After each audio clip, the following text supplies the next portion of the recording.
musician, and he has been a star. Is the red light the red light supposed to be on when it's recording? Yeah, it's recording now. I think this is the first time, so I think after like 25 minutes it shuts off just in case it's it pops on in a. If I see the light shut off, I'll tell you.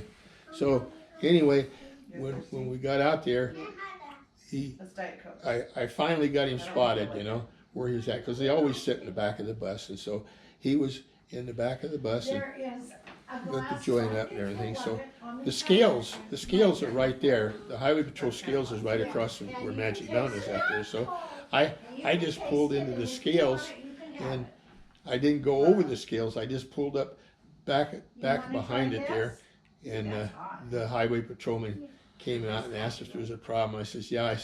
I got a guy on the bus smoking dope, and I says, I'd like to get him taken off and everything. So the Highway Patrol were really good back in those days. You know, they really took good care of us. And so he says, okay, which one is he? So we got back in there and turned the lights on. I went back there and I pointed him out and everything. And the guy said, no, it wasn't me and everything. You know, so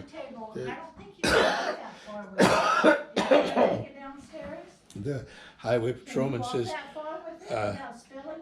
he says, yeah, he says, I can smell it's not you. He says, come on, get off.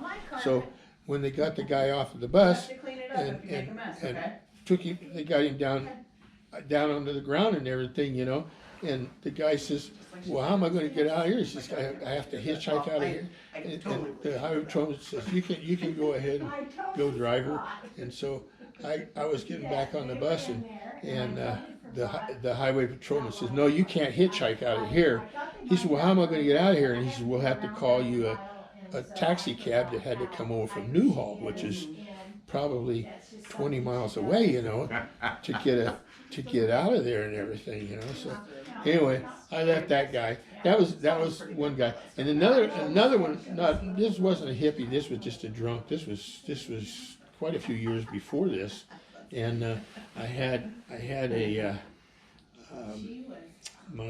my run was from Fresno to Los Angeles, and it stopped over at over by where Busch Gardens is over there, in that area over there, which was a big deal in those days because you could go there and you could get free beer. You know, everybody got free beer, and they had the bird shows and all kinds of stuff that they had for families and stuff. And so, guy was drinking and everything. You know, I grabbed him and I took him off the bus and everything, and he was standing there, and when I kicked him off and everything, and he was cussing me out and everything. He was gonna punch me in the nose and everything. And I said, that'd be the second mistake you make. And because he wasn't a very big guy, but anyway, he had the bottle. It was just a pint bottle of whiskey, and he threw it and it busted it right in front of my feet. Well, if you remember, I always had really shiny boots and everything. You know, really had nice uniforms, and always kept really nice, good, clean uniforms and everything. Busted right. Did you wear your hat back then? Yeah, right. Yeah. Busted right there on my shoes and everything. And I drew back to hit him, and he took off running down the road, and I laughed like, it was so funny. I was laughing at this guy running down the road there and everything. So, well, we had a few fun things like that, you know, that happened over the years, and you know that you look back on them, and sometimes you can remember them, sometimes you don't. Somebody was talking about some binoculars or something here recently, and I was on a local schedule and stopped down at Tipton or Early Mart 1 there before you get to Tulare, and a Mexican guy had a pair of binoculars, and he wanted to trade it for a ticket to Tulare, and it was, you know, probably maybe $5 or $6 is all it was the ticket would be to Tulare, and but you know, Greyhound had a policy about that stuff. You couldn't do that. No bartering, yeah. You know, just couldn't do it. So I always regretted doing that because it was really a nice set of binoculars. So, but anyway, I couldn't do that, and I just gave him I just bought him a ticket myself and let him ride there because it wasn't very much at the time.